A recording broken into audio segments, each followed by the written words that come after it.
En el siguiente video se podrá observar los tipos de proyecciones de rayos X de tórax, proyecciones de rayos X de abdomen y proyecciones de rayos X de columna vertebral.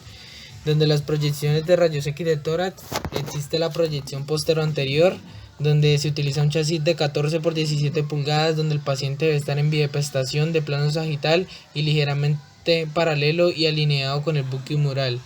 Posee unos criterios de evaluación donde se debe observar el emitoras derecho e izquierdo y el botón aórtico como se observa en la imagen.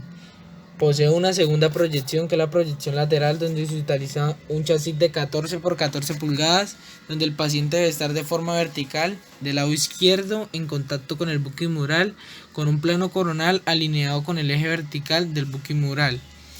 Las manos deben de estar por encima de la cabeza, entrelazadas por detrás, como se observa en la imagen, y posee unos criterios de evaluación donde se deben de observar los vértices pulmonares y las líneas de los hemidiafragmas. Abdomen, antero-posterior, en bipedestación, postero-anterior y en decúbito lateral. Para todas estas utilizamos un chasis de 35 por 43 centímetros y el rayo central va a la altura de las crestas ilíacas. En la antero-posterior el paciente está acostado boca arriba con los brazos extendidos.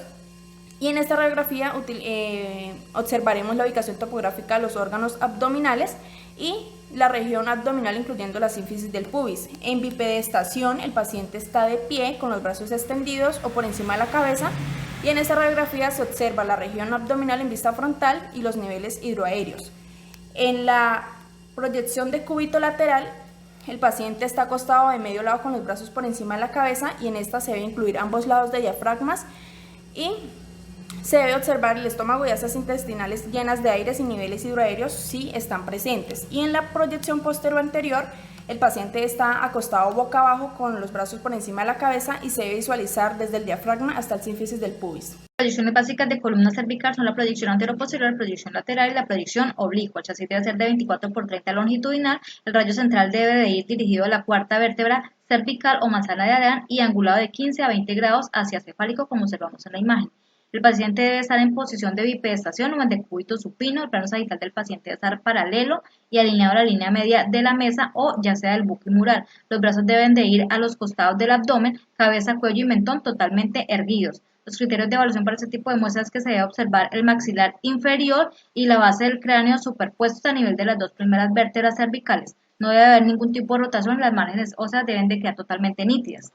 Las proyecciones básicas de columna dorsal tenemos la proyección antero-posterior, la proyección lateral y la proyección oblicua. El chasis debe ser de 35 por 43 longitudinal. El rayo central debe ir perpendicular a la séptima vértebra dorsal y al chasis como observamos en la imagen.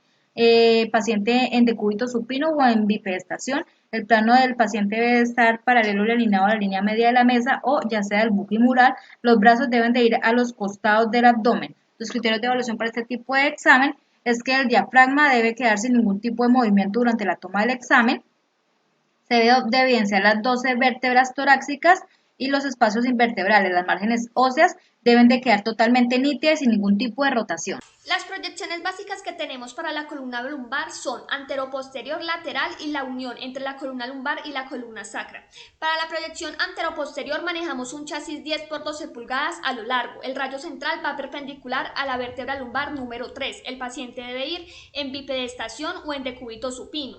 La posición de la estructura anatómica a radiografiar es que el eje longitudinal de la columna lumbar vaya paralelo y alineado con el eje vertical del buque mural o con la línea media de la mesa. Se le solicita al paciente que suspenda la respiración. Se debe ver claramente los cuerpos vertebrales, los espacios intervertebrales, las articulaciones sacroiliacas, la columna lumbar desde la unión de la vértebra torácica 12 hasta la unión de la vértebra sacra número 1. Para las proyecciones anteroposteriores de la columna sacra y de la columna coxigea se maneja un chasis 8 por 10 pulgadas a lo largo. El rayo central va perpendicular a la altura de la espina ilíaca anteroposterior y de la cadera. La posición del paciente debe ser en decúbito supino o bipedestación. La posición de la estructura anatómica a radiografiar es que el eje longitudinal de la columna sacrocoxigea vaya paralelo y alineado con la línea media de la mesa o con el eje vertical del buque mural. Debe ser claramente visible el contexto de la columna sacrocoxigea. Se deben observar las articulaciones sacroiliacas totalmente despejadas y el tejido blando debe ser totalmente visible.